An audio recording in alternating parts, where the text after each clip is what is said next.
द्वारका। ये नाम इंडिया के पुराने इतिहास से जुड़ा है। ये नाम हिंदू धर्म के लिए बहुत इंपॉर्टेंस रखता है। ऐसा कहा जाता है कि द्वारका भगवान कृष्ण का घर था। ये एक बहुत ही खूबसूरत शहर था जो गुजरात के पास एक आइलैंड पर बना हुआ था। महाभारत में द्वारका को एक बहुत ही अमीर और शानदार राज्य बताया गया है। ये शहर अपने ऊंचे ऊंचे महलों, भरे हुए बाजारों और खूबसूरत बगीचों के लिए फेमस था। द्वारका विद्या और कला का केंद्र था। यहां दूर दूर से विद्वान और कल्चरकार आते थे।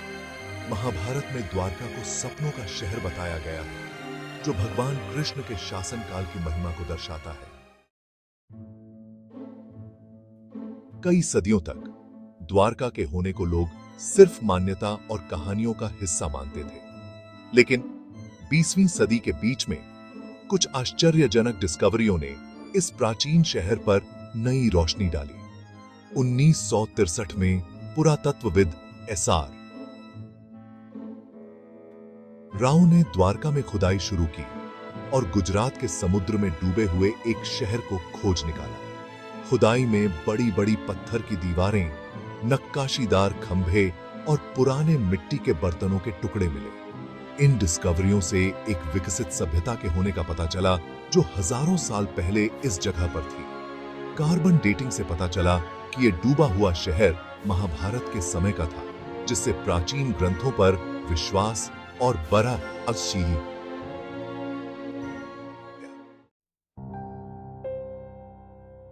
द्वारका की खोज इतिहास और धर्म दोनों के लिए बहुत मायने रखती है।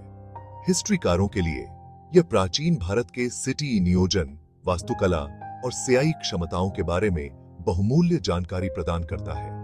डिस्कवरियों से पता चलता है कि द्वारका एक प्रमुख स्यायी केंद्र था, जिसके मेसोपोटामिया और मिस्र की सिविलाइजेशनों से व्यापारिक संबंध थे। भक्तों के लिए द्वारका की खोज उनके विश्वास और पीढ़ियों से चली आ रही कहानियों की पुष्टि करती है। पुरातात्विक साक्ष्य अतीत के साथ एक मजबूत संबंध प्रदान करते हैं, जो उन्हें भगवान कृष्ण की विरासत से जोड़ते हैं। आज द्वारका एक प्रमुख तीर्थ स्थल है, जो हर साल लाखों भक्तों को आकर्षित करता है। सेक्शन 4, द एनिग्मा ऑफ द्वारका's सबमर्जेंस। द्वारका के डूबने का सही कारण क्या था? ये आज भी विद्वानों के बीच बहस का विषय है। कुछ सिद्धांत बताते हैं कि सुनामी या समुद्र के जल स्तर में वृद्धि जैसी प्राकृतिक आपदा के कारण शहर का अंत हुआ होगा।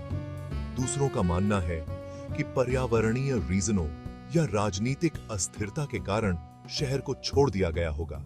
महाभारत में खुद द्वारका के डूबने का वर्णन है, जिसमें कहा गया है कि भगवान कृष्ण की मृत्यु के बाद शहर समुद्र में समा गया था। हालांकि कुछ लोग इसे केवल पौराणिक कथा मानते हैं, जबकि अन्य मानते हैं कि समय के साथ बढ़ा चढ़ाकर बताए जाने के बावजूद महाकाव्य में कुछ सच्चाई हो सकती है। Section 5, conclusion. Dwarka, a testament to time.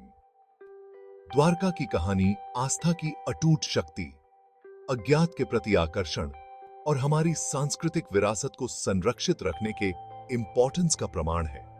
Dwarka में हुई पुरातात्विक डिस्कवरियों ने न केवल भारतीय इतिहास के एक खोए हुए अध्याय का अनावरण किया है, बल्कि दुनिया भर के लोगों की कल्पनाओं को भी प्रज्वलित किया है। जैसे जैसे हम अपने महासागरों की गहराई और अपने अतीत के इतिहास का पता लगाते रहते हैं, द्वारका हमें याद दिलाता है कि सबसे बड़ी डिस्कवरियां अक्सर वही होती हैं जो हमें अपनी जड़ों से जोड़ती हैं और हमें अपनी दुनिया के रहस्यों को उजागर करने के लिए प्रेरित करती हैं।